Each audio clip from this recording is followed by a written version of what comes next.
taxes, inflation, and the breakdown of the family are causing us to fall behind.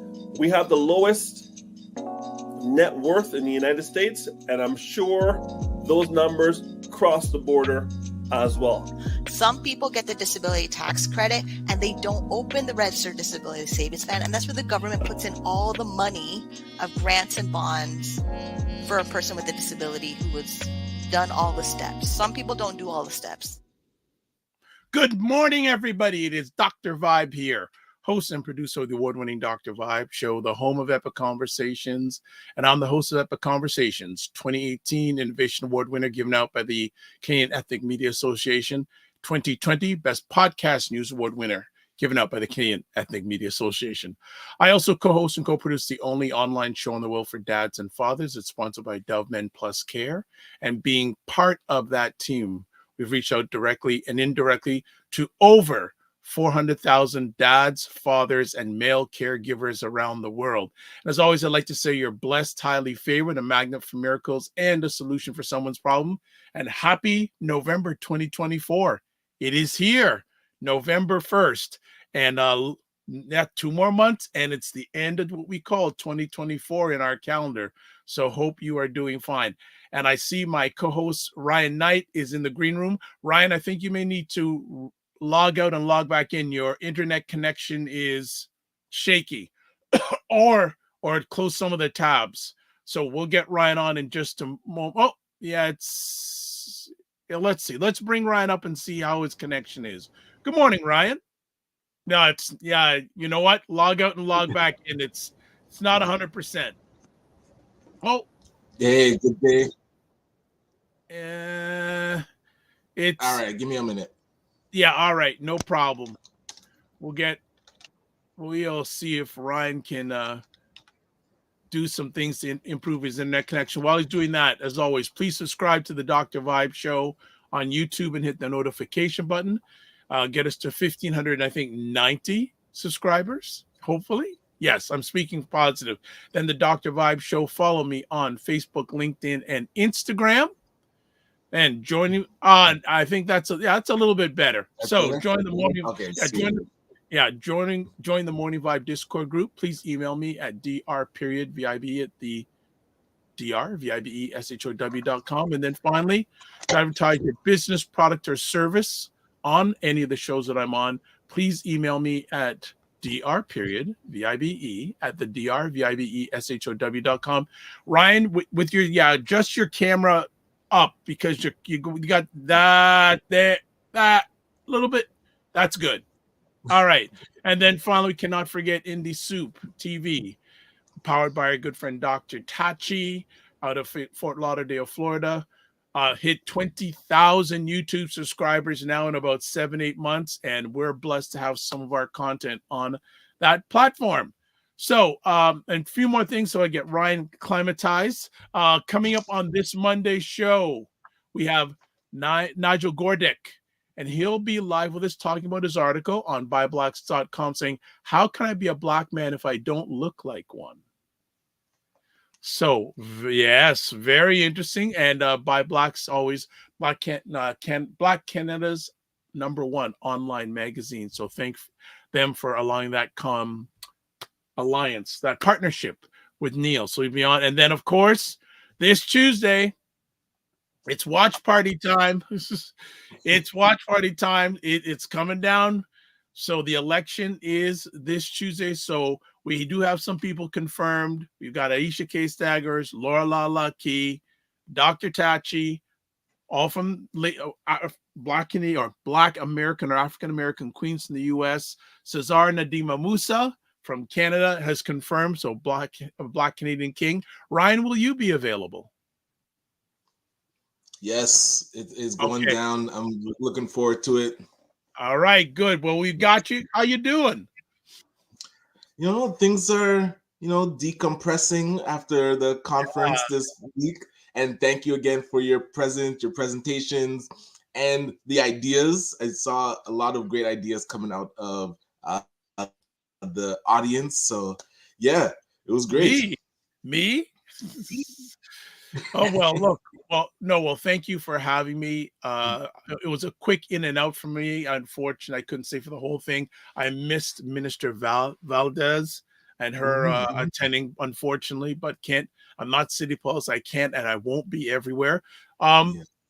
What about, post comments, post thoughts after the conference? Yeah, we definitely still need to send out, like, I would say, the formal feedback survey. But initial feedback was content was excellent. The people that were able to come and present, speak. There was a panel about like how to do business with the government that I thought was stellar, and talking about also what legislation is needed for Black entrepreneurs. That was really good. The other days talking about, oh man, which one has stood out? Anik Silentiu, who talked about the difference between nonprofits and charities, and more nonprofit organizations should actually be leaning to become charities. There was a lot of great feedback about that conversation. Yeah, I talked about budget restructuring. So that was kind of a deep dive into the numbers of when you get grants from the government and how you have to shift and how cash flow works. So there's some really good feedback from that. But then the last day, Tanya Williams talked about how she approaches getting sponsorship for the Real World Screen Institute Festival. And that has gotten a lot of great feedback because you kind of opened the floodgates on Monday. And then on Wednesday, Tanya Williams and also Craig Wellington talked about the process of getting funding and getting sponsorship, but also gave some stories about Carabana when he was with Carabana and how they should be using that brand. I thought the insight was like top tier. And Faith Thompson, who talked about taxes in probably the most engaging way that I've heard a CPA talk about numbers and how to structure your company to align with taxes and with the CRA. So a lot of these are things that I'm hearing from people that stuck with them and like topics that they were really engaged in. So yeah, succession planning with Earl Whittle, that stuck out, where people didn't really understand how to sell their businesses when they're talking about succession planning. So yeah, a lot of good things. But then, I mean, pros and cons, the feedback also was still not enough of the funded organizations being present. Yes. And for me, the fact that we actually called and confirmed with a lot of them and they still, hey, things happen. We don't know what happened because it would be great if they let us know. That way we wouldn't have to pay for that extra food. But that aside, yeah, just communication. And then that became a big topic where how do we actually communicate amongst organizations in an effective way? And Tiffany Callender touched on it with her presentation on the Wednesday about how we actually collaborate and work forward on a unified communication system, just respect system. Yeah, it got deep. So she first had her speaking notes and then she like closes her laptop and is like, okay, now let's actually talk. So it was a great real conversation about how organizations should be working together a lot more effectively, not just the will to do it, but actually the means and how we can work together was an interesting perspective. Great. I see that. How much of the event was documented? The whole thing. Only the breakout rooms might have not. Oh yeah. Okay. Yeah, main stage. Yeah, we had the static camera main stage. Was Tanya main stage? Was Tanya main stage? Yes. Okay. Yes. So I'll definitely share that with you. Yeah, it'd be interesting. Like, and I see how people with sponsorship for her organization, she is well down the road. And I think the combination of what I shared and what she shared is good. I think many of the audience is more in my environment right now than her environment. Yeah, and I mean, to be real, she has star power behind her. So that's where we have to understand how to build up our brand and then use that to actually make relationships. Because she even said, like, the star power gets you to a point, but then you still have to have the work ethic you still got to reach do out it. to the right people. Oh yeah.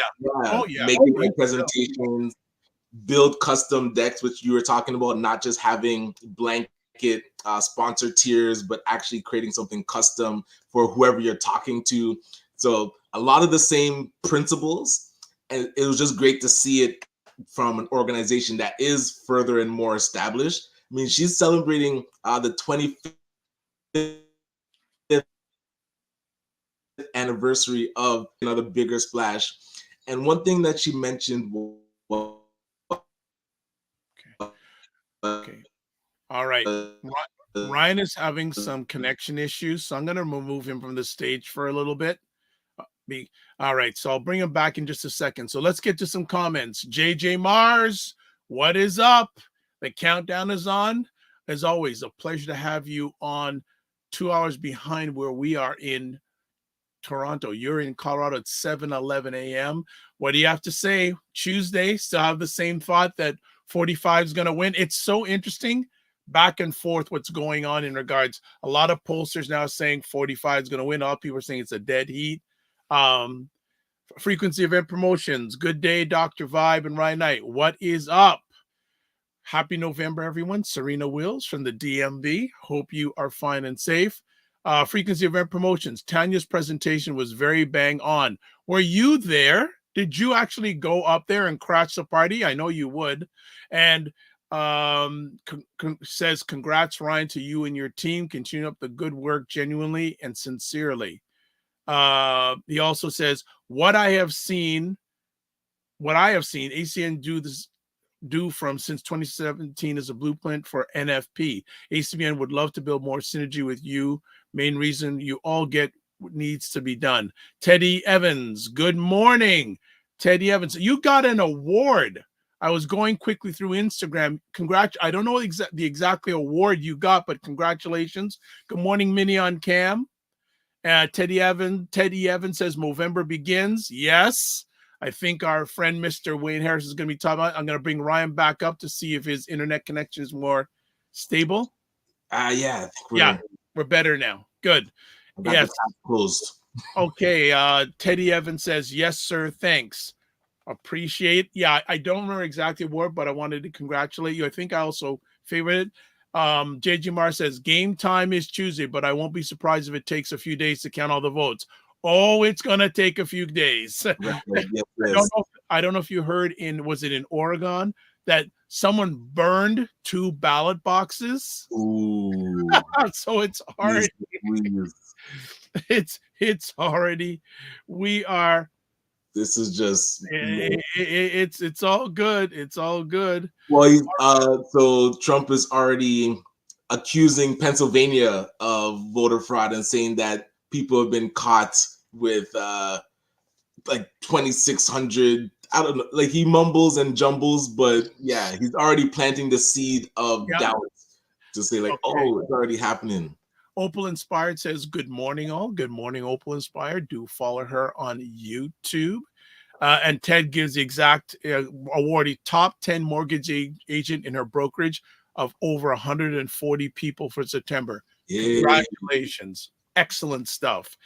Frequency event promotion says we were in the house on day 3. So you did crash it. That's your style. That's your style. That's your style. But yeah, that is really, really good. I think I've said hi to everybody here. Thanks for everyone for showing up. One quick thing about the American U.S. presidential election. One of the things that's happening, and we know the country is divided, but it is dividing men and women. Oh, boy. And I was listening to a report this morning on NPR saying that a lot of men feel that not a lot, many men, or a number of men feel that the Democratic Party is anti-man.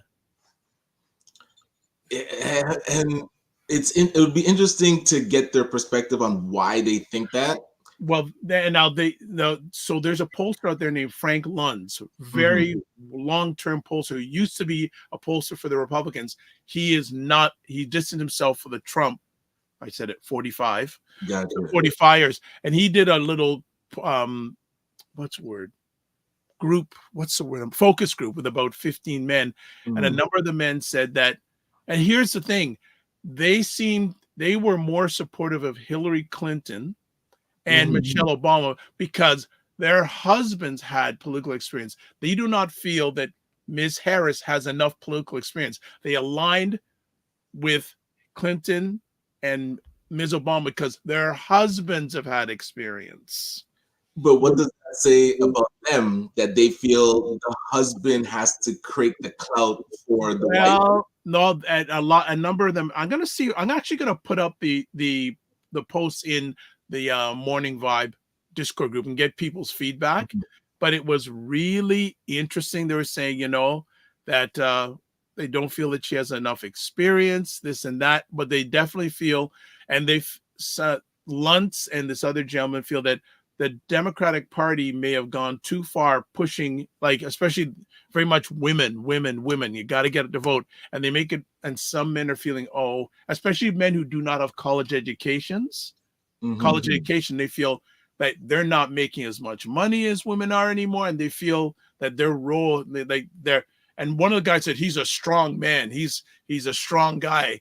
And one guy said, look what he achieved business-wise. And I go, do you know how he achieved it?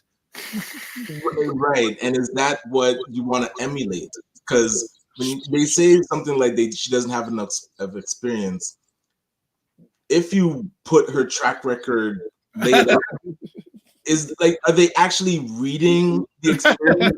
And then they say, okay, they only see the exterior, like he's a man of strength and power. Right.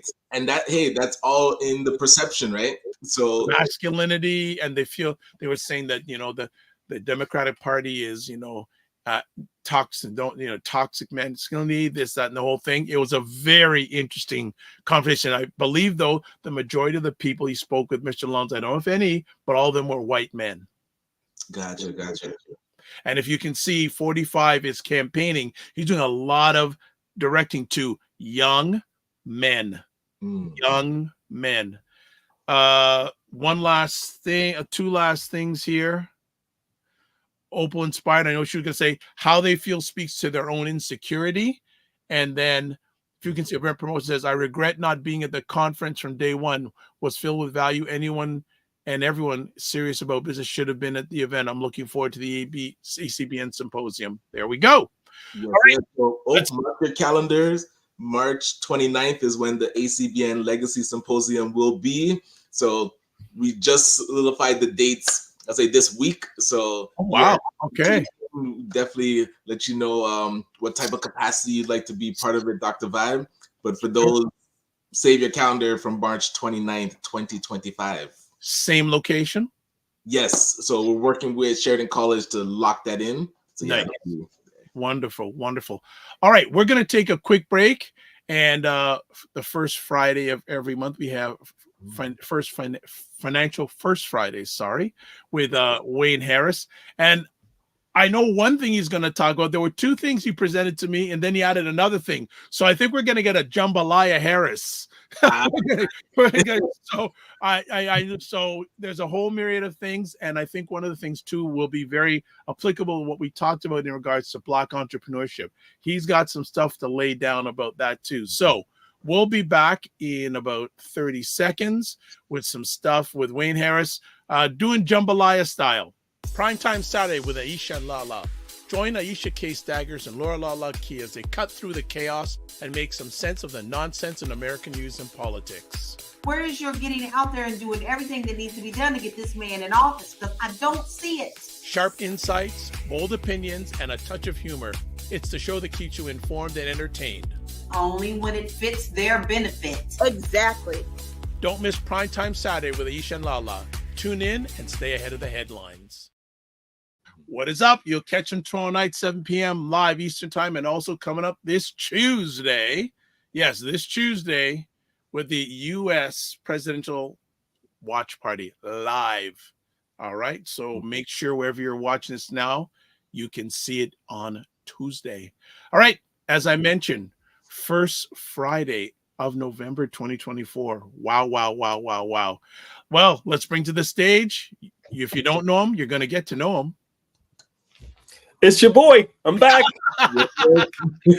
You're back from where? Oh, Portugal, Greece, and Italy. Oh, Has it been a minute since we've seen you clean? yeah, this is gone. Like, yes. This is day one of Yes. November. I'm wearing my November tie, the official tie of Cancer Canada back in the day. I remember receiving this back in 2006 when I was a spokesperson for them back in the day. And let me tell you, it was November 2006 when I went for surgery at one of the greatest hospitals in Canada, Sunnybrook Hospital. Shout out to Dr. Lawrence Klotz and his admin, Christine, for taking care of me 18 years ago, almost to the day. I want to say welcome. I want to say welcome, Black. I'm back. Welcome back. This is the first time I'm seeing you, Ryan, since your big victory on Dragon's Den. Yo, oh, thank you. Amazing. It was just surreal to watch and see somebody I actually know on that show. When you're the second person third person I've known to be on the show, and all the people who have been on the show have gotten a deal, and their lives have changed tremendously. I'm looking forward to seeing what happens with you. I appreciate that, and I can definitely echo. It's done a lot to shift how we do business with our operations, and just seeing the next evolution of where we need to get to. So yeah. Someone's got some notifications flying there. Must be, of course, it's Ryan Knight. Listen, the Gala King's about to go into gala season. Yay! December, we should be seeing a lot of rubber chicken dinners for a lot of people. While I've been away, so all of October is gone. Last time you saw me was September 1st, or that week of September. So it's been a little bit, a lot has happened. Trust me when I tell you. Let's start with the big one. The Bank of Canada and interest rates for mortgages. And the 0.50 drop in the mortgage rates, the variable mortgage rates. Crazy stuff going on. And was this like, did people see this coming, or was it kind of like in the middle of the night they made a decision? Well, listen, there's a couple of things happening, right? And the Bank of Canada needs to calm down inflation. And they believe that by dropping the rates, they're going to help with that. They also know that there's a tsunami of people renewing their mortgages this year and next year. And if the rates are too high, all those homes are going to go towards foreclosure. Everybody's going to have to walk away. Right. That's 60% of all outstanding mortgages. That's wow. That's economic Armageddon. Yeah. So there are people like Ted on here and the Godfather, Ray McMillan, who can speak to that. And whenever they get on this platform, they can speak to that in more detail. But let me tell you, the government of Canada had to do something to have a softer landing for these people on renewal. Because if they got a 2% or 3% hike in their mortgage payments and they're already at the peak, they're done. Right? And here's the good news and the bad news. A lot of people have insured mortgages, high ratio mortgages. So they put less than 20% down on their homes. Well, those mortgages are guaranteed by third parties like CMHC, Canada Mortgage and Housing Corporation. In the United States, you guys have Freddie Mac and Fannie Mae and those different programs that used to be around. I'm not familiar with that. Ray can speak to that. But CMHC is on the hook to insure those mortgages, not the banks. So the banks are happy either way, because the government of Canada is on the hook for those defaults, not the banks. So does that mean like it would get paid out and then the bank gets to also sell it? Correct. Wow. That's what makes me Right? So CMHC is on the hook for the full ticket. And the bank says, thanks, we're going to just put this thing on the market and get back our money. Man. Does the government of Canada own the house if they pay off the mortgage, or does the bank? That's not my lane. I'm sure no one ever thought that was even remotely possible, that this many homes would be in the red zone at the same time, right?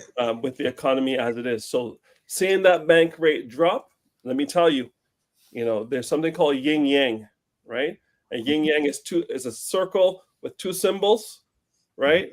Within the one, and one is white and one is black. And you can pick which one you want to be the positive and the negative. I'm not going to subscribe anything to it, but I'm going to tell you that one side means crisis and the other side means opportunity.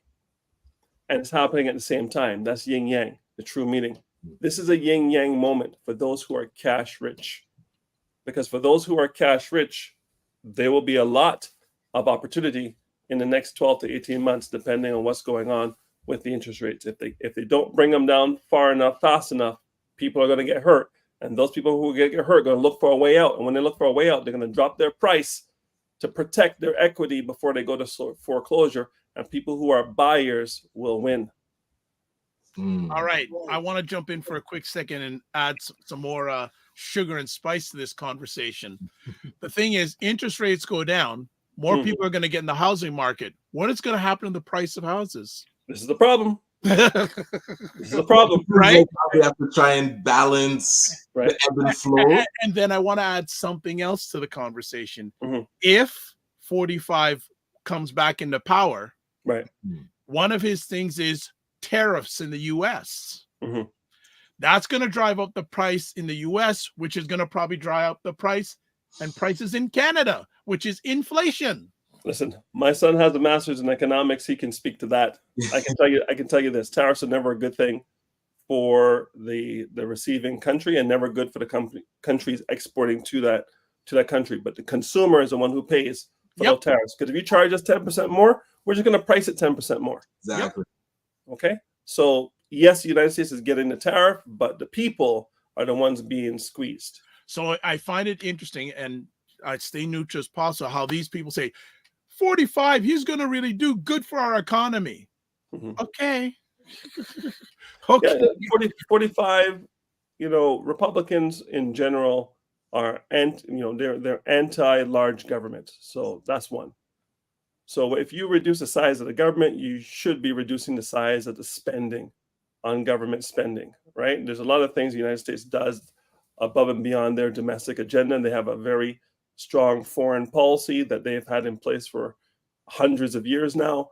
And they want to maintain those advantages they have around the world. And they will soften up certain governments to get what they want and harden other governments to keep what they want. And you can see that going on right now in the Middle East as they harden some governments to keep what they want in the Middle East and soften other governments in other parts of the world to get access to the natural resources. It really depends. It's a push and pull policy.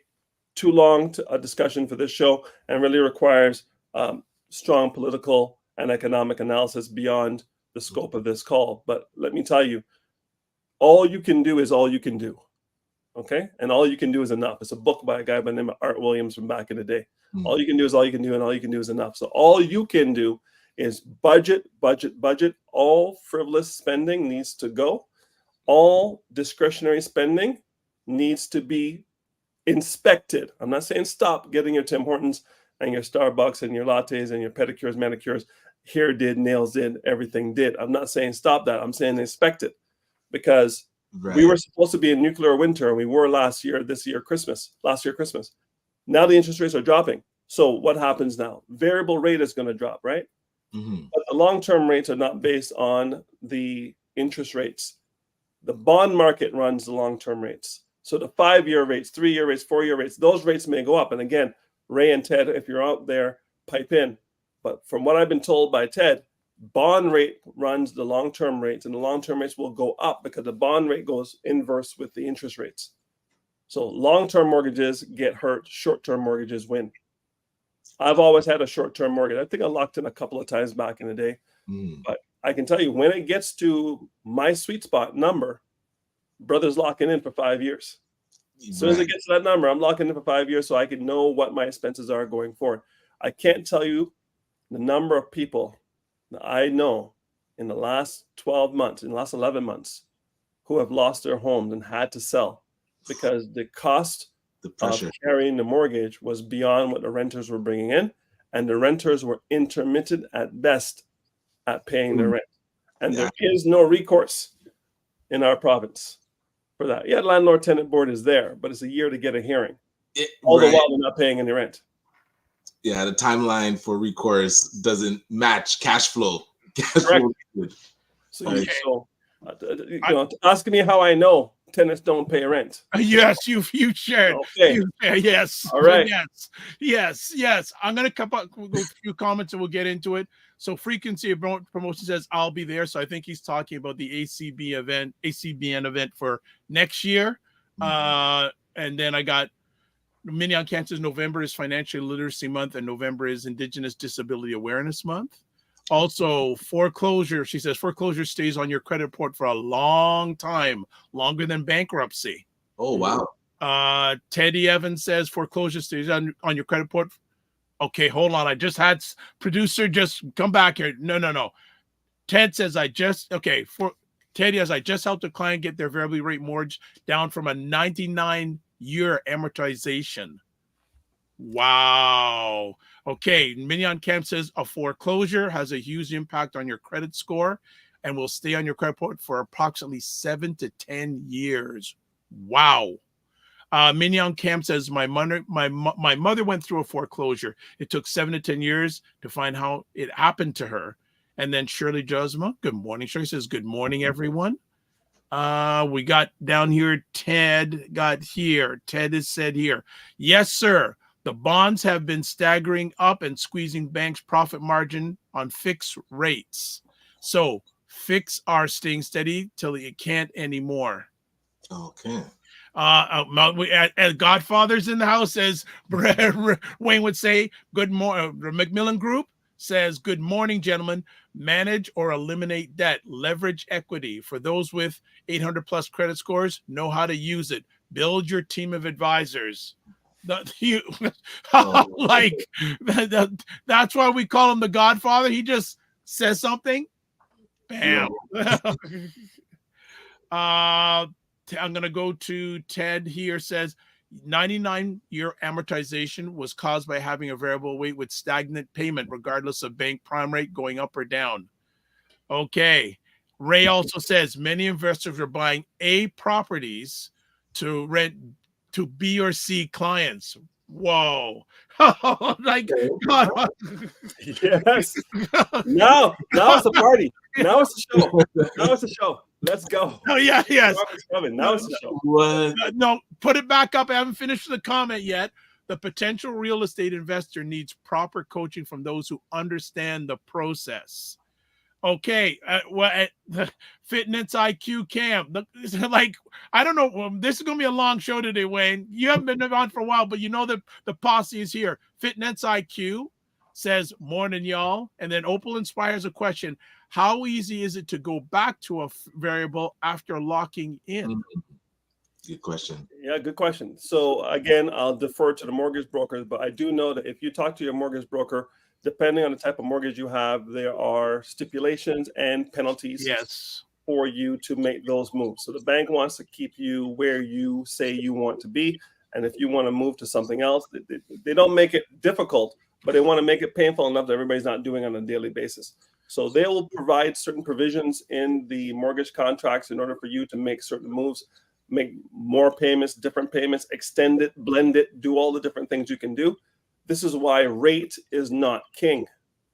Rate may be king, but provisions are queen. And you really need to look at not just a mortgage rate, because if you have a mortgage rate and your hands are tied, can't do anything with it. Is the rate really the thing? Nothing can change in the next 5 years, or you get one with a very good rate and a number of provisions that give you the flexibility to make moves when conditions change, like a pandemic. Okay? So people seem to have forgotten we're not that far away from it. It's only been 2 years. That's true. Finance IQ says happy Financial Literacy Month. Macmillan Group says that sounds like a TD mortgage, Ted. And then Ted also says you can always lock into a fixed rate with the current lender. And then Ray said, Ted says Ray, it was a CIBC mortgage. You know what? We got to work on it. We got to get all three of you on. Ooh, yes. Let's do it. But you already have. Well, you already do black belt conversations, which we're due for another one, by the way. We are. We should do it next month. Should we also invite Ted into the Bring him into the fold. Bring him into the fold. All right. So since the audience is corrupt, just bombed this conversation, what do you want to chat about next? Because okay.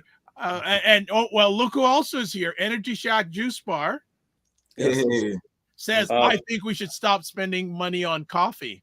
Well, let me tell you a little story, because we're talking about living benefits, and living benefits are those benefits that you can get access to while you're alive.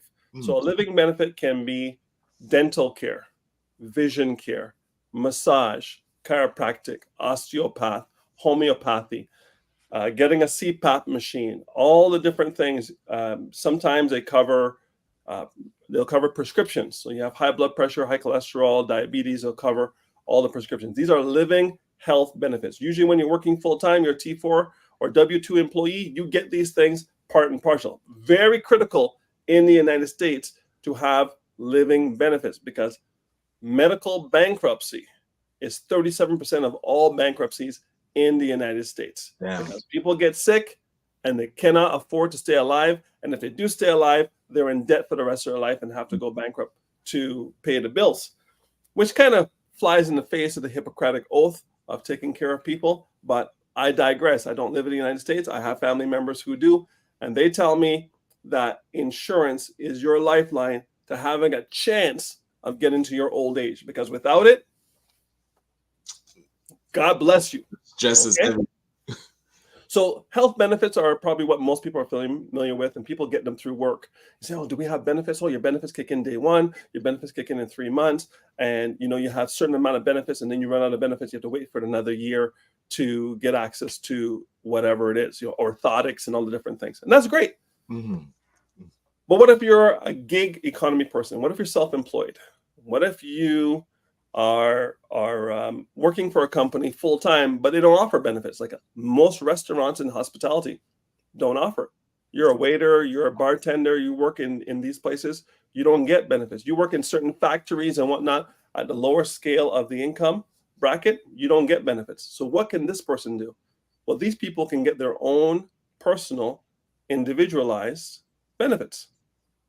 What a surprise. You don't have to have a company pay for it if you're making enough money as an individual. So Ryan Knight and Detail and Knights has a company. He has some key core employees. Now, Ryan's going to say, listen, my wife is working in a company that has benefits, and those benefits extend to me and my children. Ryan is good. But if he has an employee who doesn't have a spouse, they don't have any benefits. Gotcha. So if your income is going to stop, if you get sick or injured, living benefits are for you. I'll say it again. If your income is going to stop, if you get sick or injured, living benefits are for you. Now, there are a number of stipulations about pre-existing conditions. Some companies will cover, some companies won't. They will maybe increase the price. It's called rating you. So they'll rate you higher and more risky with certain pre-existing conditions. But you have usually, when you work for a company, you have benefits, and those benefits end because your time with the company has ended. You have 60 to 90 days to buy those benefits yourself personally from the company you were insured with. But you can also buy those benefits personally from any company that offers benefits. So your company might be in the pole position because you were already with, X Life. And then they say you have 60 days to continue doing the individual plan on X Life, which will be more expensive because you're not a part of 100,000 or 50,000 or 10,000 employees. You're an individual. So it'll be more expensive, right, but not so much so that is so daunting you can't do it. Because they want to maintain you as a client. They know your history. They know what you've done. They know you go to the dentist every 6 months. They know you buy glasses every 2 years. They know you go for physio once every 2 months. They know your rhythm, and they know they can make money with you. So they'll offer you that plan. And you can get that plan as an individual or a family plan, which can include things like travel insurance. I don't want to talk to you about the negative exposure to people going to Buffalo, New York from Toronto and slipping and falling and going to an American hospital and what they have to pay if they didn't have the travel insurance for the day. People go to Bills games all the time. They go to Buffalo Sabres games all the time. They go down there and they expect to come back with nothing happening. And 9 out of 10 times, that is correct. But when it's not correct, bankruptcy is there. OHIP extends across the border a little bit. It extends cross province a little bit, but it's not going to have your back if something severe happens. So when you're going to the Jamaicas and the Barbados and the Trinidad, and you're going for Carnival, and you're doing this and you're doing that, and you're going to Europe, to Portugal, Greece, and Italy, you need to have travel insurance, trip interruption insurance. We had connections and these kind of things. You need to have trip interruption insurance. My companies have paid 100% to all my clients when they have given me the correct information. I've given them the correct solution, and then they have applied for the claim. The claims have been paid 100% of the time so far, and I've been doing this a little while. Right? We don't lie on the application, so we know that they're going to pay out on the back end. Go ahead, Ryan. Curious around, so with, let's say, a car cleaning company, you know your staff is going to be like, their body's going to get worn down, but they might not be hospitalized for injuries that they might get. What would you recommend for those types of industries where we're working hard, but then, because some of the ones when I see the coverages, it's like, oh, if you get hospitalized or accidents happen, what if it's just your body needs a break and you're not going to go to the hospital? Is there stuff that helps with that? I think that's a good question, because they're looking for certain triggers or disability. Now, if it's not a disability coverage won't help you.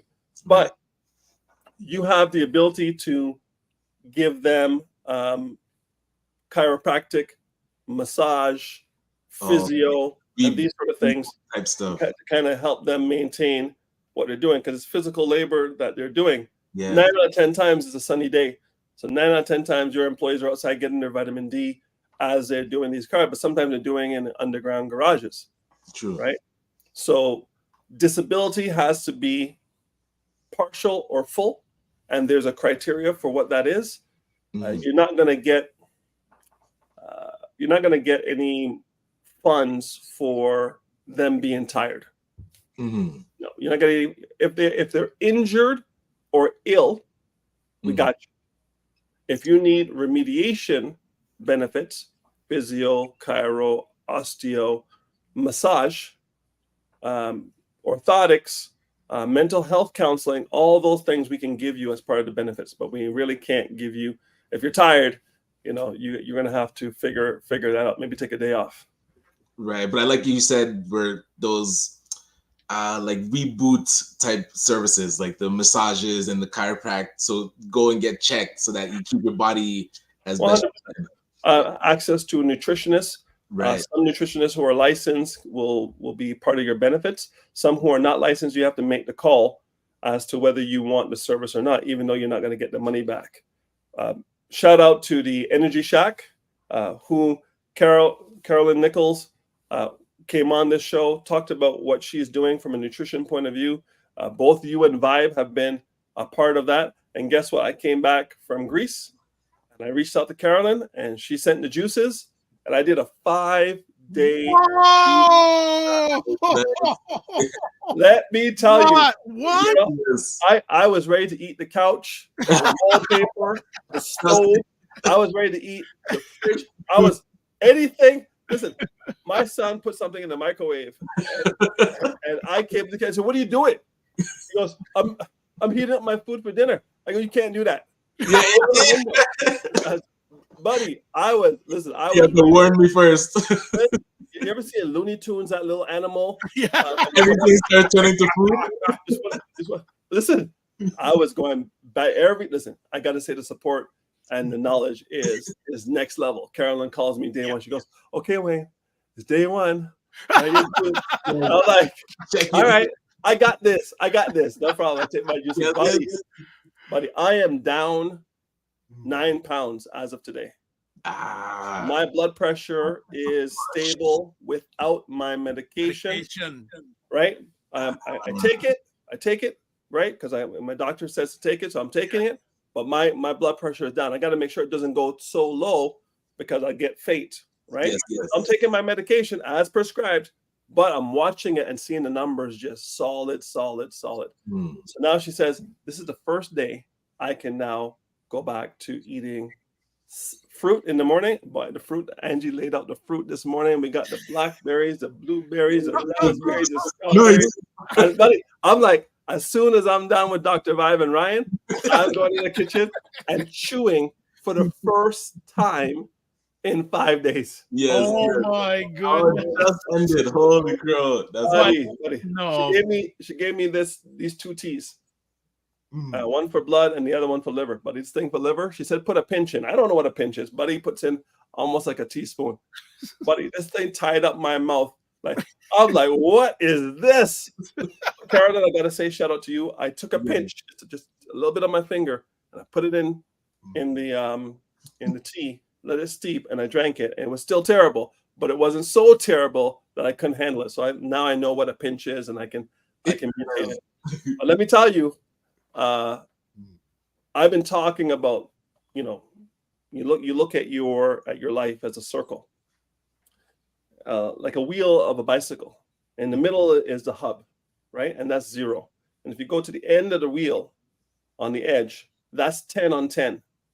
I want you to take your life and from the hub, put a line out and do it for spirituality. Where are you on a scale from 1 to 10 on spirituality? And measure yourself, right? Maybe you're a 7, maybe you're 8, maybe you go to church, maybe you read scriptures every day, whatever. Those people are a little bit more advanced, go to church and whatnot, or involved in the church. 8, 9, 10. Those people who, watch Moses at Easter every year. You might be a 1, 2, right?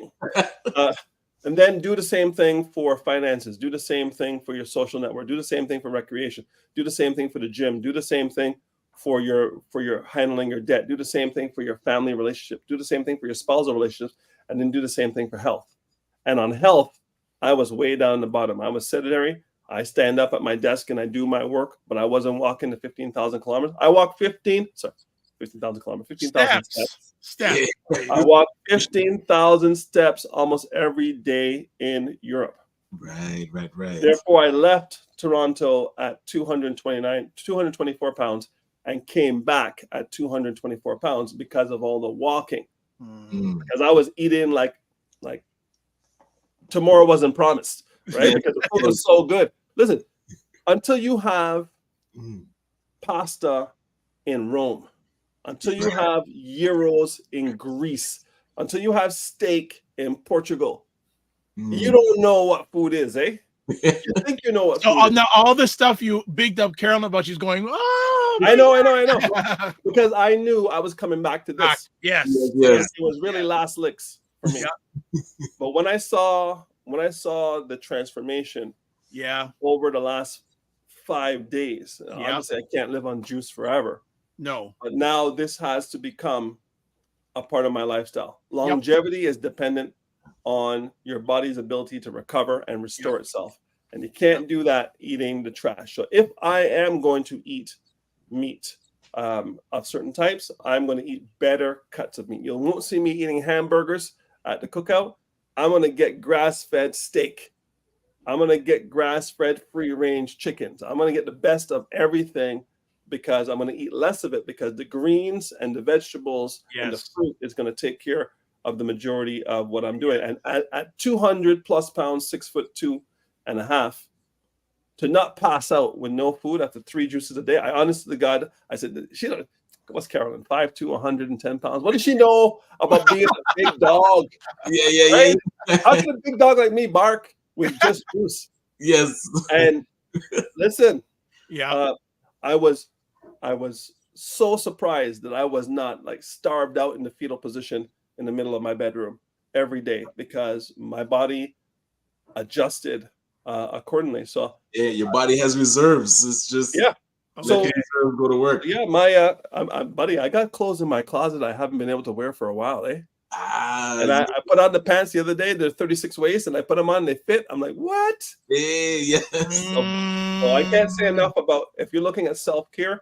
If your people are out there, Ryan, and they're getting tired, maybe they need to look at getting involved with Energy Shack to see what they can do to replenish the amount of they're sweating and they're doing all those things and electrolytes and all. I can't speak to it. Have them talk to Carolyn and design something that would be basically detailing Knight's nutritional guidelines so they can have the most effective and the longest term and successful franchise going forward. So you can kind of just offer it to your franchises to say, hey, here's a little something. Here's someone that we have in our network to help you get the most of your business. Exactly. Yeah. Okay. I'm going to do two quick things. A whole pile of comments, going to get through them. And I know Ryan has to leave at the top of the hour. So I want to parking lot the living benefits for a bit and then get to the destruction of the Canadian Black business middle class. So let me do the comments really quick. So way back, Teddy Evans said, the concern is now locking into a fixed rate with your current amortization may give payment you can't afford. Then if you switch lenders, you also have a penalty to consider. He also says living benefits in order of Movember prostate cancer awareness. Yes, Minion Cam.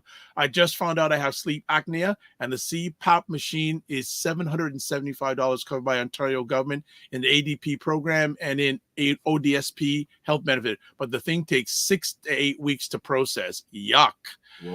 Next up.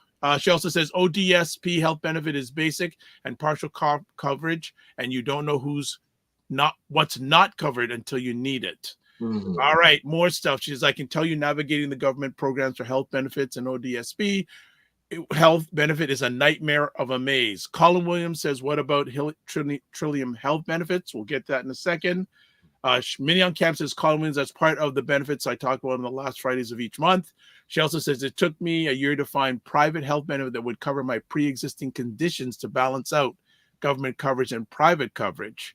She says, I'm still filing the paperwork for the compression socks coverage from Ontario ADP program and finding a vendor that works with ODSP. The red tape, I'm still strangled in it. Okay, and of course, Energy Shack Juice Bar is here. She has celebration emojis, and she goes, Wayne's the champion. And then Frequency Event Promotion goes, big up Carolyn Nichols. Also says, Sir Harris, good seeing you.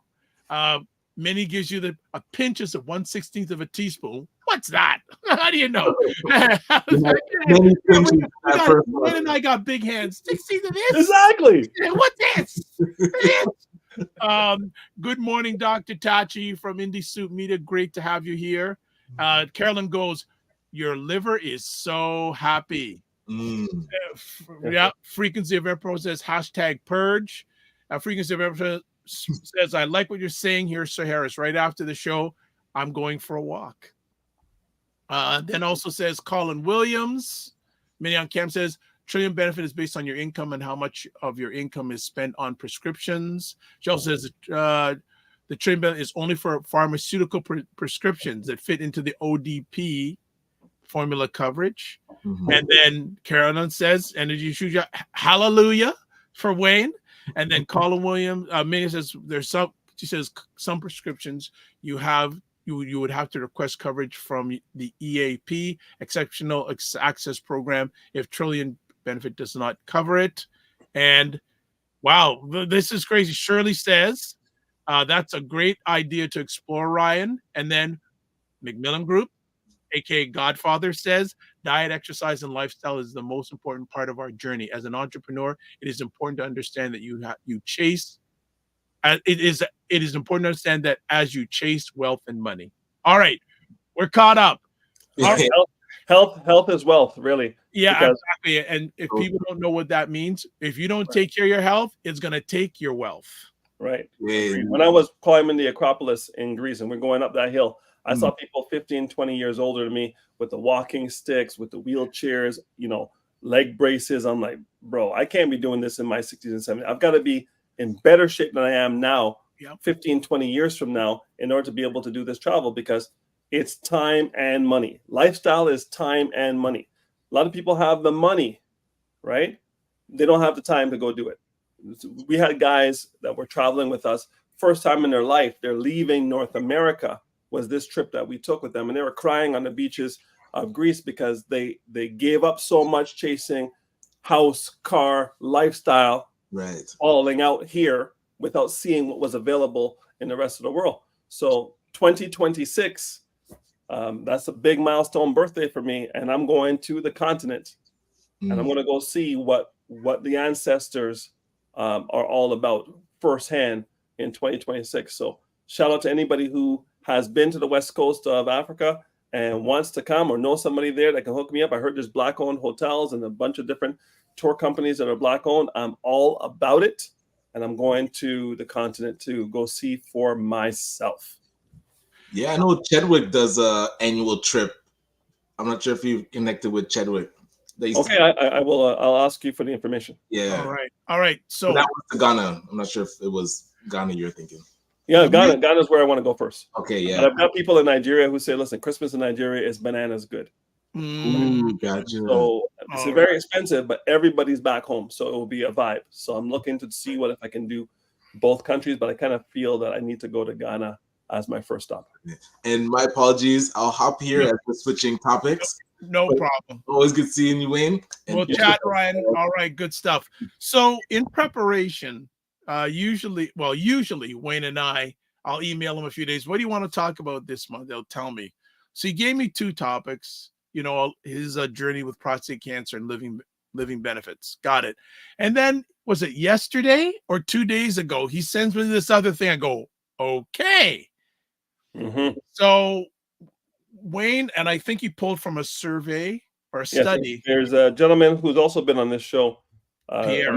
I met through Dr. Vibe's show, Dr. Justine Pierre. Yes. And he has a company that does Black-centric statistics and research. And he had these slides on LinkedIn, and I'm like, bro, we got to discuss these slides. So if you want to pop it up there, so what I'm gonna do, I'm gonna pop it up and take us off screen so you can talk about them. So sure. let me just do this. Okay, let's take this off. Okay, so let's talk about the first slide I'm gonna put up. Just give me a second. All right, here we go. Racialized people are paid less in Canada. Let's talk about it. Go ahead, Dr. Vibe. Take us through it. Okay. So according to this research, out of $1, Latin Americans, which is interesting, Latin Americans in Canada, that's a whole other conversation, are paid 77 cents per $1.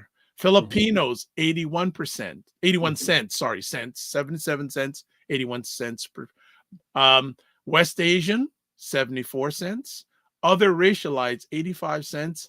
Black, 75 cents. So according to this survey, we are paid the second lowest. Mm-hmm. Yeah. So I want people out there to comment if those numbers, if you put it back up, if those numbers represent their reality, right? We all have friends in all these categories. At least I do. So I know that there are some people who make more and some people who make less. Sometimes it's the industry that you choose. If you choose to be a factory worker, you're going to make less than a doctor. I get it.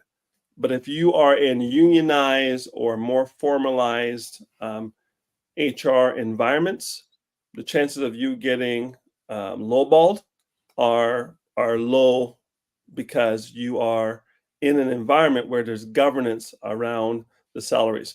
So when I work for some big companies, the Deloittes, the Microsofts, the IBMs, and the Dell, the chances of being lowballed are very, very rare, because you kind of know your value when you're at that level.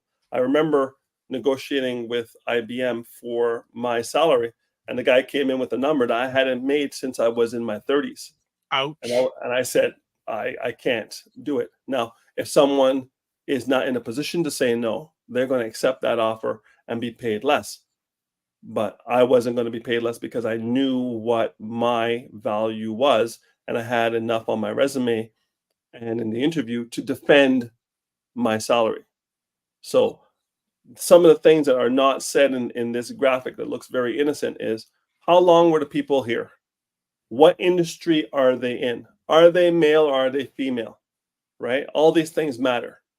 Also, I think that, if you're born in Canada or not born in Canada, having some exposure to what is possible makes sense, because my parents were not born in Canada. And I'm sure that when they offered my father his job in the 1960s, he just said, thank you. Yeah. right? He just said thank you. I can't remember ever, other than my first job at McDonald's, which I was paid $3.54 an hour because I was under 18, and that was minimum wage for under 18. I just said thank you. I just wanted to work there, and I didn't negotiate. So there's some things you can do to negotiate these things, but really where the real research is where Dr. Pierre has to give us what industry, what year, what age are the people. There's a lot of drilling down that we have to do. And this is the critical thinking that, isn't being done with the election cycle in the United States and isn't being done in Canada, because you look at this on face value, you're like, we're getting punked, but maybe there's a reason. And there could be some racism in here, and there could be some educational discounts.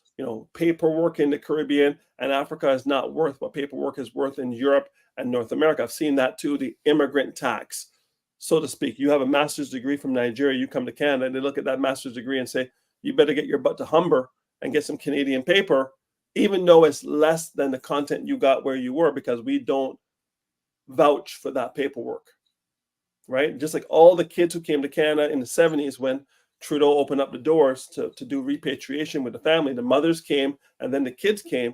All those kids did not stay in the grade they were in when they came from the Caribbean. They all got put back a grade. You remember that? Yep. So all our friends who came from the West Indies in the 70s were all a year older than us because they were put back a grade when they came to Canada, almost by default. I don't remember that being the case if they came from England, Ireland, or France. I just know when they came from Jamaica, Barbados, Trinidad, and Guyana, I remember them being put back a year. But you can talk to me about that. Yeah, well, and we got some comments here even on the stats that we just put up. So Mignon Kemp says racialized people are paid less, and people with disabilities are paid even less than that. Mm-hmm. Dr. Tachi goes, sheesh. She says Mignon Kemp says persons with disabilities earn 21.4% less than persons without disabilities. She also says this chart is not including gender gap. Wayne mentioned that. She also says buy black as opposed to a lady who kept a photocopy of her first Canadian paycheck of 14 cents. Roger Dundas' mother. Yep. Working at the Eaton Center restaurant, I believe. Was it Rogers or Camille's? I think it was Rogers. Okay, Rogers. And then Mignon Kemp says racism, sexism, and ableism is all in play here. Yes. And she says, yes, my dad got put back a grade, and it almost happened to me and my sister when family would send us to Jamaica for 4 months. Yeah. We had to deal with English and French. The folks who came up from the Caribbean didn't have any French, so they pushed them back a year so they could get the French at whatever grade they were at. I believe it was grade 5, grade 6 when the onslaught came in from the Caribbean. So let's look at the second one. Yep, I'm going to pause. You're reading my alleged mind. I'm going to put that other one up right now. Window. Here we go. Okay, so do this. Take down the banner here. So who invests and who doesn't? Mm-hmm. How many of us have investment income? 30.9%, not a visible minority. Black, 13%. So let's talk about that one here for a bit. So investing requires knowledge and requires an understanding of your level of risk and your timeline. How much risk do you want to accept? And how much time do you have to recover to get that money where you want it to be? Based on my client list, a lot of people don't want to invest because they don't understand the market. They don't understand the mechanisms of the market. They don't understand the basics. Budgeting and saving, emergency fund, checking account, savings account, TFSA, RSP, FSHA. United States, Roth IRA, 401k, savings and checking. People don't understand the basics. Insurance, people don't understand. So we come on this call once a month to give people the foundational tools so they can make better decisions for themselves and for their family. Because the money is going to work. It's either going to work for you or it's going to work for the bank, right? The bank gives you a credit card at 19.9% and gives you a savings account at 0.5% and keep the difference, 19.45%. So if you don't understand, you're not going to do it. Same with me. I don't understand curling. So I'm not running out my yard to go and curl. I don't understand curling, right? But if curling were my means for me to survive, I would learn curling. So why aren't people investing? Is because people don't know. And for whatever reason, there's a learned helplessness with all this information, all of Google, all of YouTube, all of Chat GPT, all of these things out there. And people still aren't doing anything to say they don't know. How is it possible you don't know? You don't want to know. There's a passiveness there. There's a learned helplessness there. And, for you to only know what your parents know about money, and you've been in Canada as an adult for more than 5 years, is almost, it's a tragedy. It's a death trap. Exactly. So what I'm trying to do is remove the shame of people saying, I don't know. You don't know, don't worry about it. There's no shame in my game. I will come and I will sit down with you and I will walk you through it with no judgment to see where you're at, see where you want to go, and show you how to get there. That's all I'm doing. And I'm doing it for all cultures, all ages. My eldest client is 80 years old. My youngest client is 19. It's amazing. I have something for everybody in every life stage. I want to touch on another area here that a lot of people on this call may not realize. It's starting and it's going to come full-fledged. There is a retirement crisis around the corner. Mm-hmm. There is a retirement crisis around the corner. And a lot of times we always hear the term baby boomers, baby boomers. It's not just non-melanated people who are baby boomers, family. Correct. Right? And it's a big crisis because I see a lot of people who are elderly who had allegedly pensions and they ain't living on their pension. They're scraping by. And the generations after that, look, if you're 20 years old and you're watching this live on the replay, start thinking about retirement money now, small increments now. I wish I would have done that. I'm being honest here. Brother, let me tell you. I go out to homes, I drive in my car because the people over the age of 60 don't want to meet with me on Zoom. They want to meet with me face to face. Which is always better, by the way. Which is always better, kneecap to kneecap at the kitchen table. And I ask them to go and get their paperwork and bring it back. When I see the house of horrors that is in the paperwork from people who have come before me, who have done these people dirty. I've seen a lady make $11 in 10 years from one of the banks because she wanted her money safe. The bank said, sure, we could put it right in here where it's safe. And inflation is 2-3% a year. Went up to as high as 8% a couple of years ago. But if inflation is 2-3% and her money's in the bank at 0.5%, she's losing every year just on inflation. The ability of that dollar to do what it could do the year before is diminished by the rate of inflation. You have to meet inflation and you have to beat it to win. So if inflation is 2-3 and you're not making 2-3, you are losing buying power of that dollar. And the Canadian government is printing more Canadian dollars all the time. The more dollars they print, the less the value of the dollar is. Nothing that you create that is anything that you do that you make more and more and more of can't be of more value than something that's very scarce. Yeah. Okay. So what people have to understand first is the difference between saving and investing. Saving is having money that's going to be there. The money is not in harm's way. It is not exposed to the market in any way. When you go for that money, the money will be there. You need to have a certain amount of money in there. I recommend 6 months income. If you got 6 months, anything happens, you lose your job, something happens, your spouse loses their job, you have 6 months to figure it out before you have to start worrying, which is more than long enough for most people. I used to say 3 months before COVID, but since COVID, 6 months. For some people who can afford it, I'm saying have a year. Like a fire truck waiting for a fire, because fire may come. Worst case scenario is you're meeting inflation. Okay. But the other money needs to go into other investments that are going to work as hard for you as you work for it. And that's where your first-time homeowner savings account comes in. Your registered retirement savings plan comes in. Your tax-free savings account comes in. All these things are predicated that you're managing or eliminating unnecessary debt. Mortgage is a necessary debt for most people. You got to live somewhere. You can rent, and that's fine, or you can buy. But I don't want people buying houses that are more than 3 times their gross income. I used to say 5, bro. But 5 is unsustainable when the interest rates do what they did. No one can, if you're making 100 grand, I say 3.5 times, that's a $350,000 property. Where are you living? Kapuskasing? Where you living? North Bay? You can't live in the GTA for $350,000. So it's a problem, right? So what do? You want to be house poor or house rich and cash poor? Or do you want to actually be able to live and thrive? And rents are no joke either.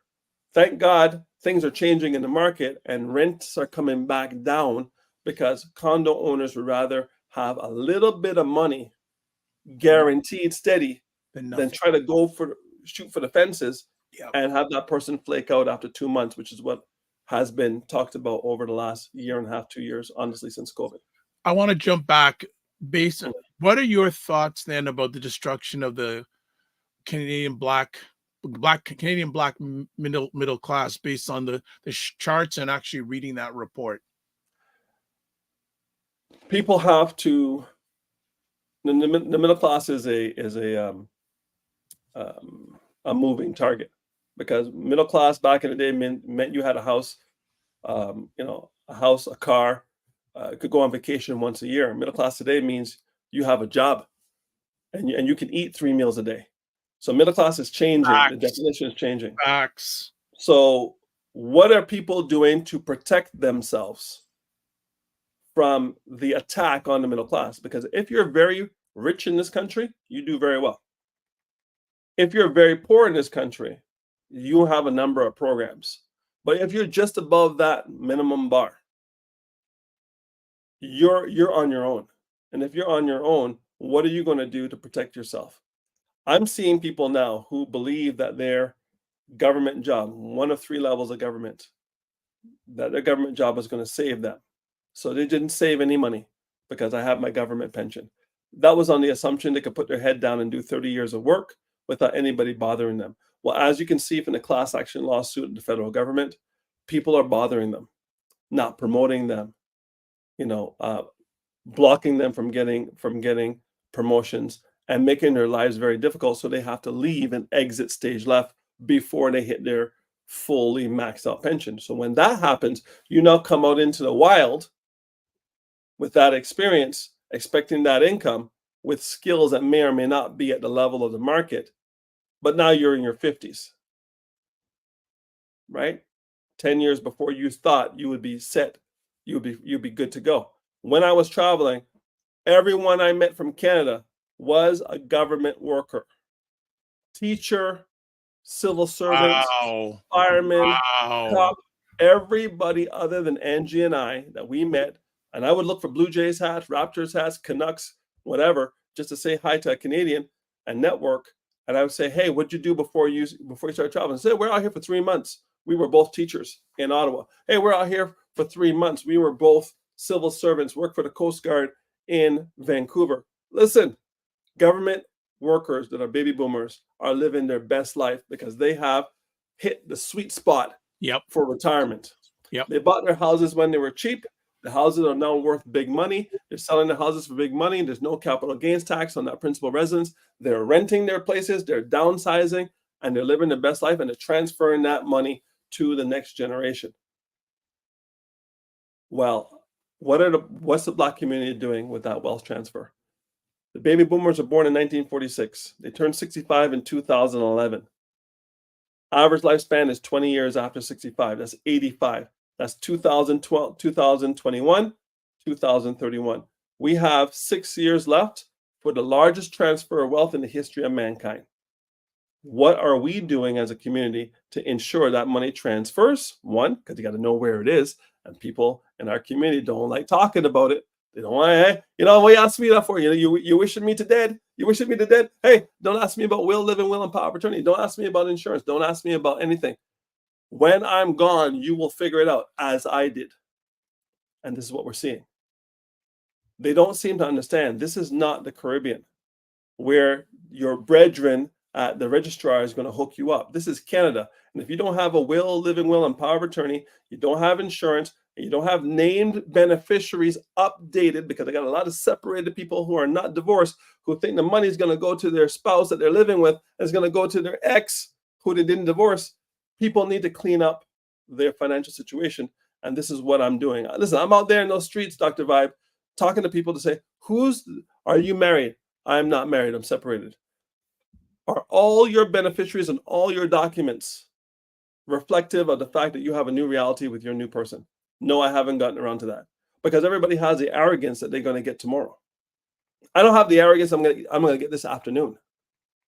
Right? I'm living right now, and life is great. But I don't know if I'm going to make it out of this afternoon. I had one of my teammates call me, announce that his father passed away in Jamaica 2 days ago, in perfect health, until he went to the hospital for something else, had 2 heart attacks, and died on the table.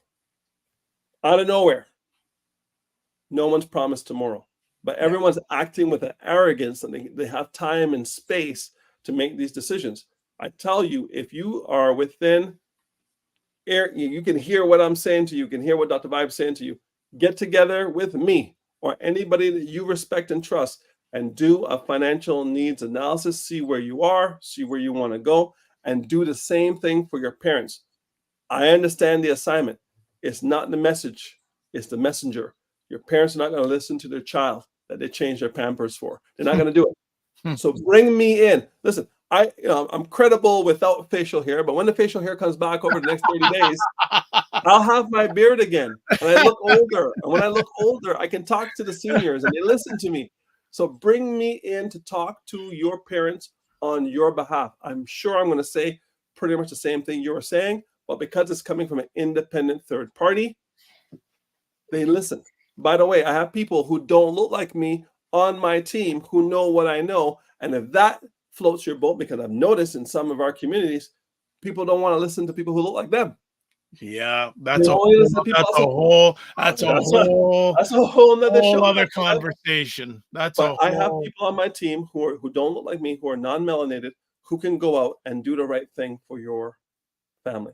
By the way, Mini on Cam, for the CPAP machine, there's a company now, I just saw a commercial where they are doing CPAP machines online, and the cost is reduced. So I don't know if they're part of the program you're looking for, but they're out of Vancouver, it seems. See if you can Google CPAPs in Canada, and they have very good pricing. Okay, there's a whole massive comment, and also going to bring something to your lab I want to get your input on when it comes to having your money right. So going way back, Colin Williams says, work for MCD for 30 years as a fry. McDonald's, okay, for 30 years as fry person as a consultant, and was underpaid. There you go. 100%. Mignon Cam, elementary school was French immersion for 4 months in Jamaica for the summer. They claimed they couldn't understand us. Oh, geez. Yeah, that makes sense. There you go. Ted says, most Caribbean students get put back a grade when coming to Canada public school. You have to advocate strongly for your child. That is very true. Mignon Cam, it's interesting. I'm trying to bring to the disability charity organizations, because lifting people with disabilities out of poverty is not happening from government or charities. No, they're not.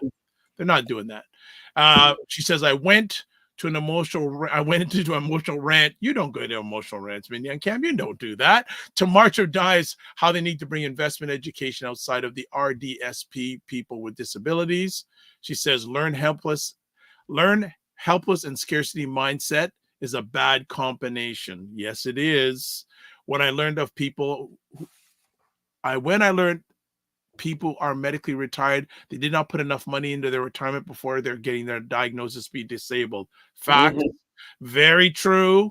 Dr. Tati says, Mignon Camo, wow. Shell says, and I learned disabled people do not want to learn investing from able-bodied people. I learned a lot attending meetings in the disability community who do peer support and outreach.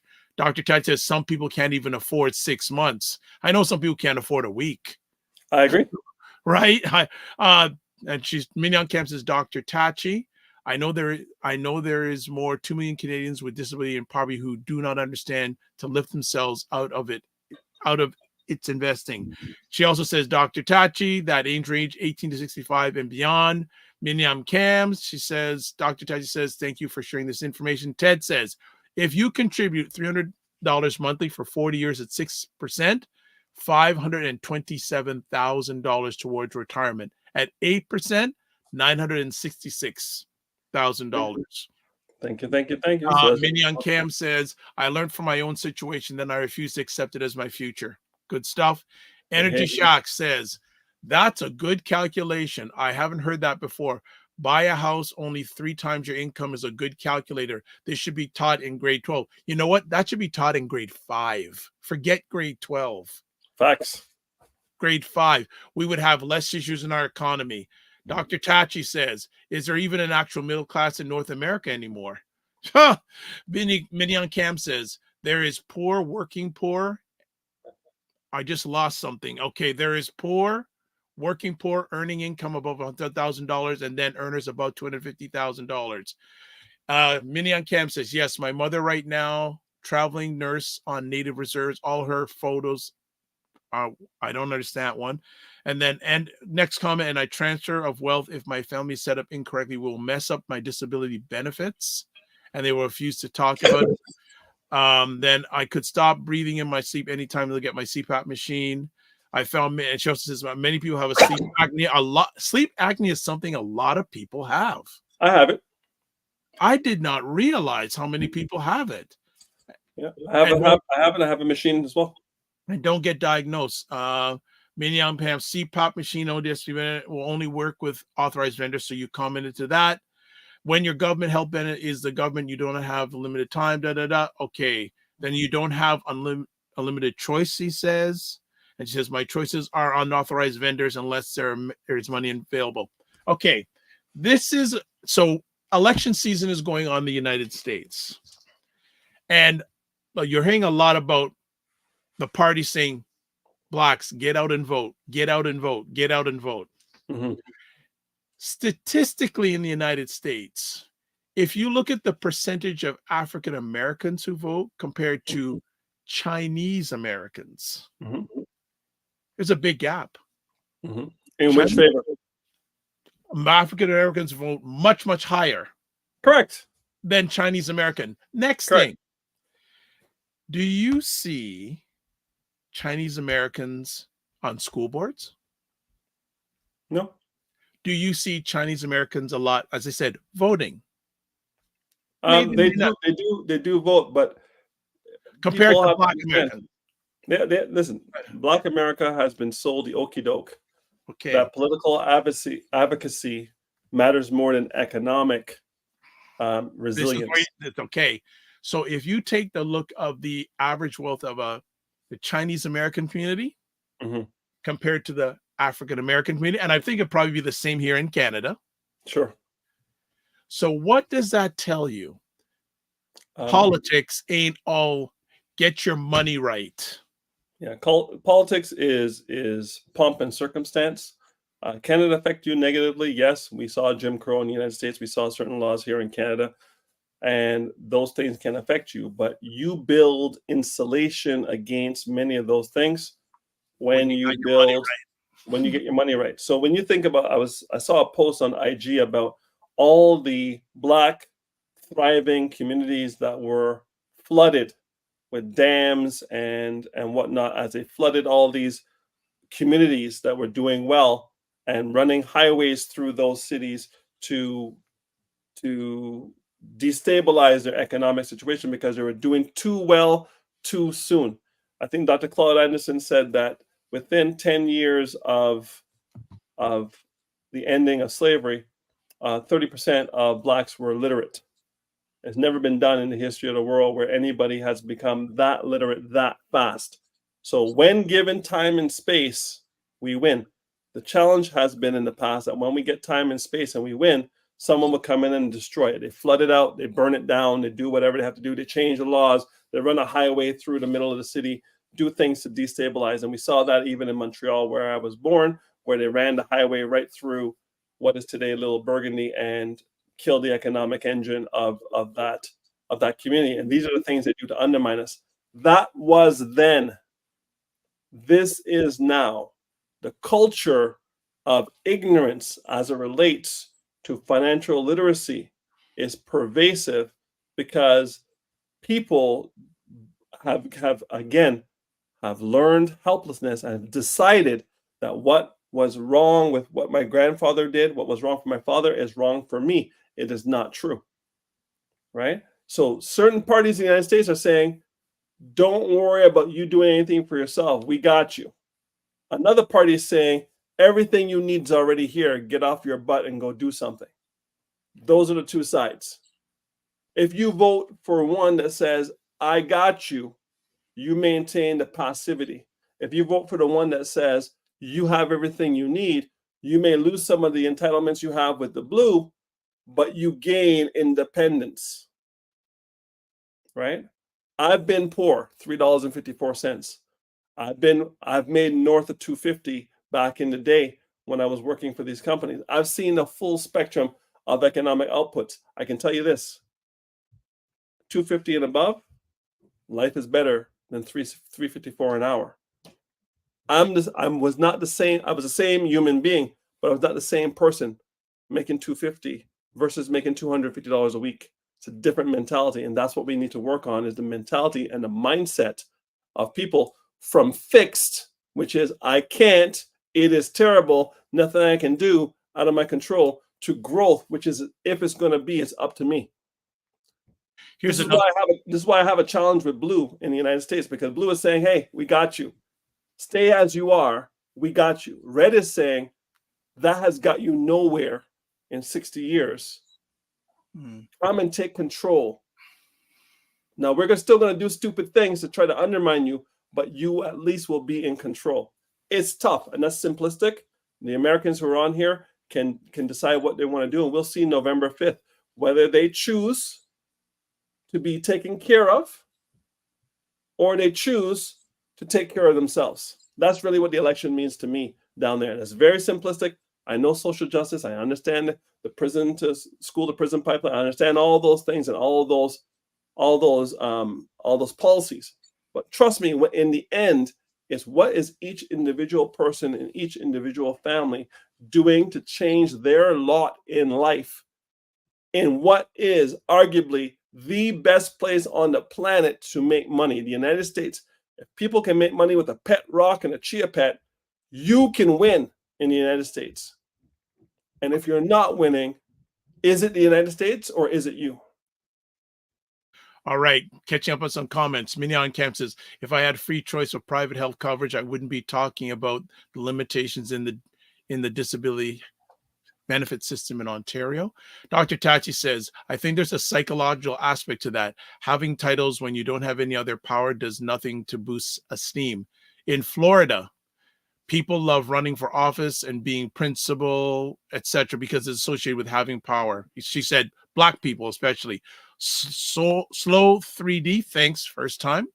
There is no economic unity in the Black community. We have an individual mindset. Look at how the Asian communities move from the time they get here and going forward. Dr. Tachi says, but the other side is not true independence. They're saying that to make themselves feel better about the imposed systematic oppression.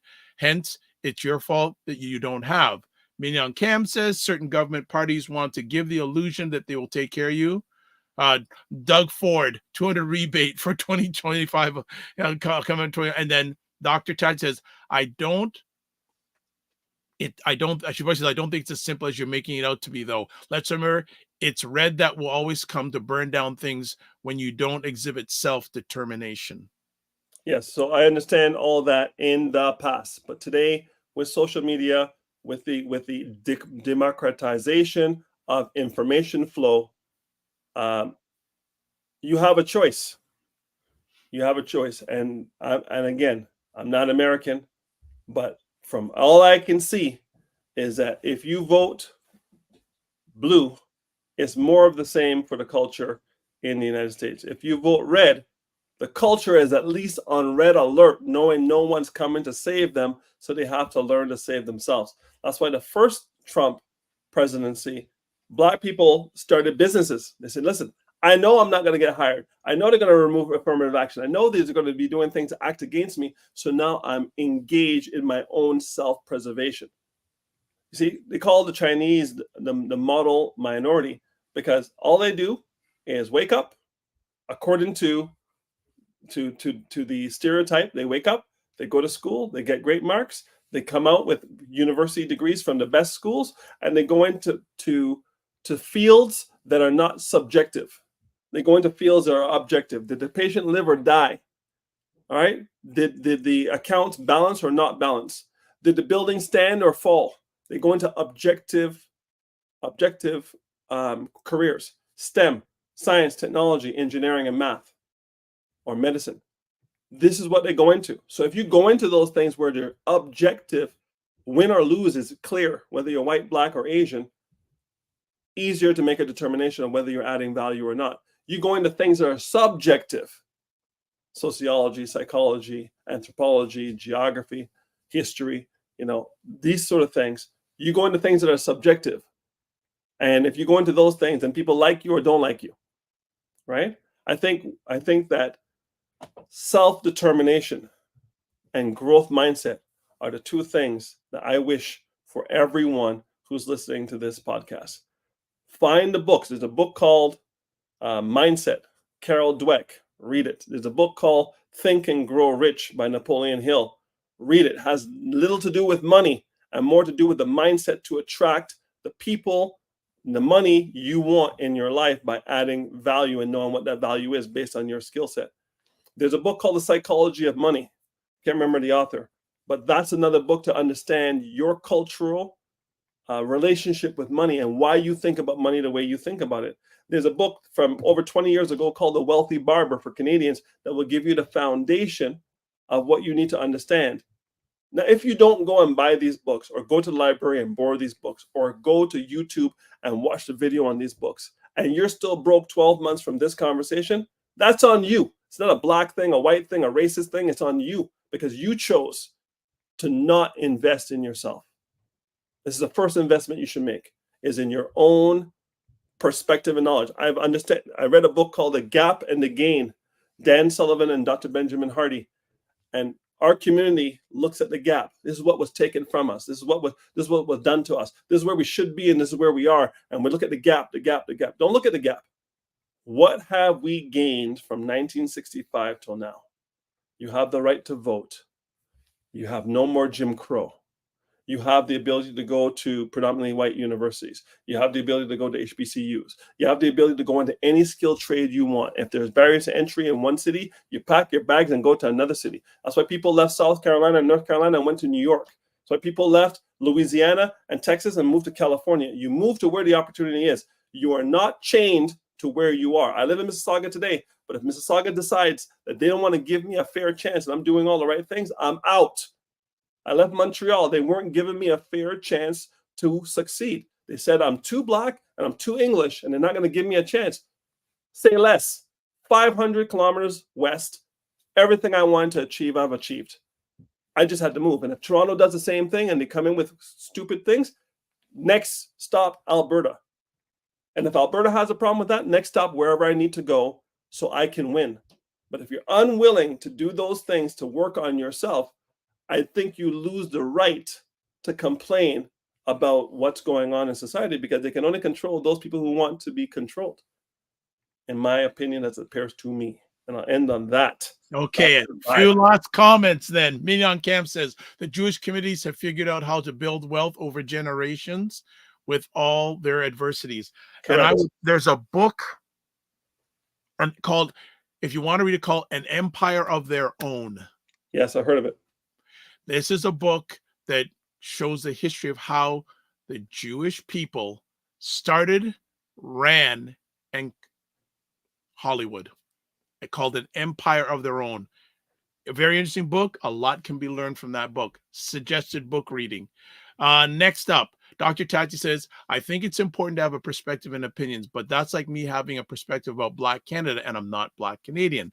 I can have a general global perspective. Meaning on CAM, people with disabilities need to pick up the self-preservation mentality. I wish many of them would, but too many of them blame outside forces.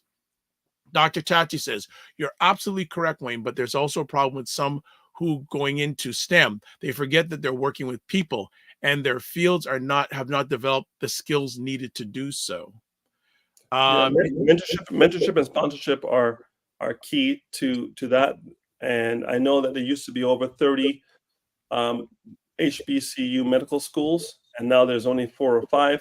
So again, the pipeline has been diminished over time and funding. But when I see Beyonce and Jay-Z making $1 billion, I see other people making $1 billion, and I see that there's a lack of doctors, and these people are going to suffer from that as well. Again, as J.R. Smith, who played for the Denver Nuggets and the Cleveland Cavaliers, said, he said, why are we playing basketball at UCLA in the summer when everybody here who's a multimillionaire could put together and build a gym in South Central LA where it could be ours, we can run it, and we can run our programs. The fact that we're not doing it is because we're thinking individually, which is a Western concept, and we're not thinking collectively, which is an Eastern concept, and which is what we had back in Africa and lost over the last number of years. Because whenever we think collectively, we win. So the key is to keep showing individual wealth, keep showing individual. Rihanna's doing well, Jay-Z's doing well, LeBron's doing well. Let's keep focusing on the individuals and stop talking about the people who are doing collective grassroots work in the community, because they're not celebrated. No, they aren't. And they should be. And that's another thing about owning our own media sources too. But that's another conversation. Listen, all right, go ahead. One last point to Dr. Tachi's point about not being American, not having an opinion. You can have an opinion on anything. The opinion has to be informed. And what I'm saying to Dr. Tachi and all other Black Americans on November 5th, we're going to see where your head's at. After what Biden has or has not done for you in the last 4 years, after what Clinton has and has not done for you over his 8 years, after what Obama did or didn't do for you over the last 8 years. Just looking at that recency from 1990 till now. And if that body of work is enough for you to vote Democrat again, then God bless you, go ahead and do it. But you have to think about it.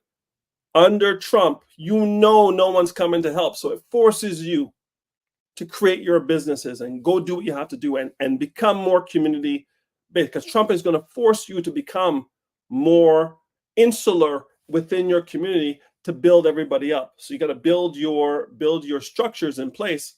And again, I'm not Republican or Democrat, I'm Canadian. But what I'm saying is, at least under Trump, you know there's a looming energy that is may not be serving you. So you galvanize yourselves and your community services to come together. The Democrats allow you to relax, so those things don't come together. But under Trump, you got to galvanize and come together to work together, because you know there may or may not be a threat coming at you. That's all I'm saying. And I think we could also look at the upcoming federal Canadian election too. Well, we're going to see what the Bloc does with that, because I can tell you that they are.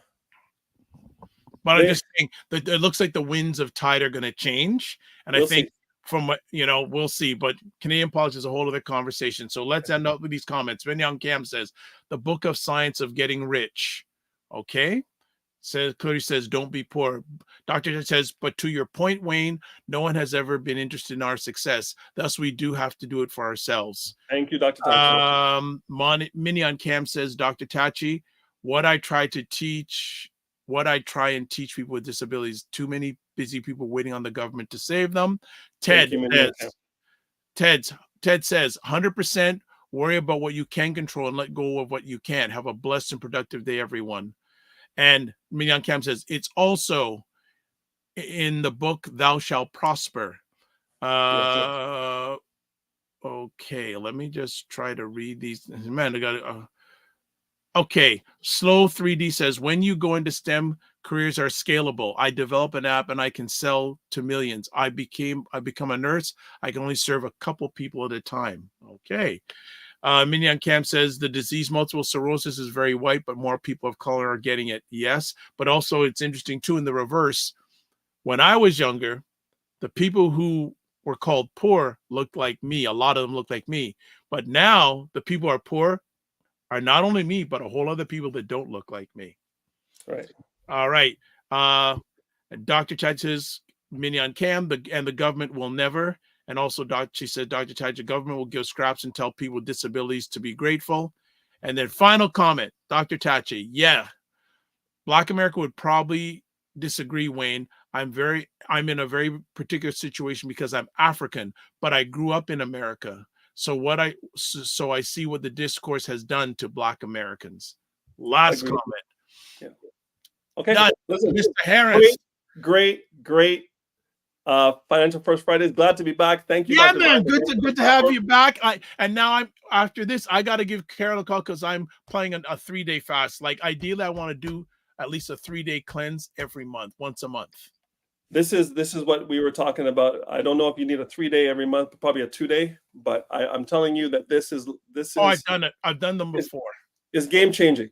Absolutely. Anyway, I have a hard stop because I got to drive, go see a client. And so, all right, look, take care. All the best. We'll be in touch and continue great work with 100 Strong. I saw the post about the Academy doing stuff in Oshawa, Durham. Yes. And let's get someone on from 100 Strong one day. Let's do it. Lennox Cador is your guy. Oh, I remember him. Yes, he's now controlling it. Okay, give him a call. Well, if you can give me his contact information on the offline, I'd like to reach out to him. Take Copy care. That. All Cheers, right. man. Have a great weekend, everybody. Bye-bye. All right, family. Woo! That was epic. Oh my gosh. You guys were on, you family, you were on fire today. You are on fire. Amazing. I am my man. And like even early in the week, all of you hopped on when I was in Ottawa. Thank you for your support. 100%. I'm speaking on behalf of myself and Ryan. Thank you so much. Appreciate you 150%. I mean, wow, that was a great Financial First Fridays. Wasn't it? Wasn't it? Wasn't it? I'm telling you. Dr. Tachi says, great conversation. 100%. Thank you so much. All right, let's shut it down. Okay, so let's go to roll call. Subscribe to the Dr. Vibe Show on YouTube and hit the notification button. And please like the Dr. Vibe Show on Facebook, LinkedIn, and Instagram, please. And hey, share it out with everybody. Please tell other people about it. And if you're up to it, if you haven't, please subscribe on the YouTube channel. That would be fantastic. Join the Morning Vibe Discord group. Please email Dr. Vibe, me, at dr.vibe at the drvibeshow.com to advertise your business, product, or service. Please email me again, dr.vibe at the drvibeshow.com. Shirley, I got your email. I'm going to respond or call you today. And I don't know if I was able to say hi to you in the comments. So if I didn't, it was my head, not my heart. But there was so much good stuff going on today. What else? So coming up on Monday on the Morning Vibe, Nigel Gordyke will be talking about his article on buyblacks.com. How can I be a black man if I don't look like one? Gonna be good.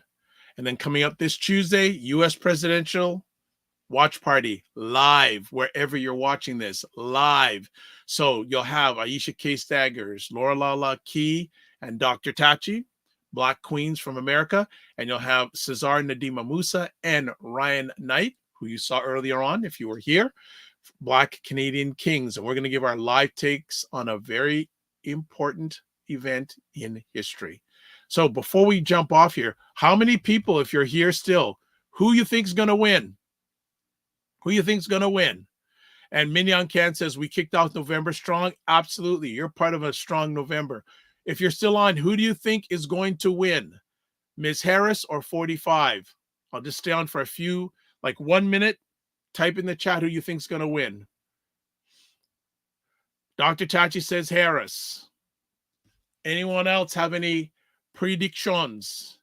Also want to shout out Judah Dawkins Mega and also the Macmillan Group for liking the conversation. Appreciated, not taken for granted.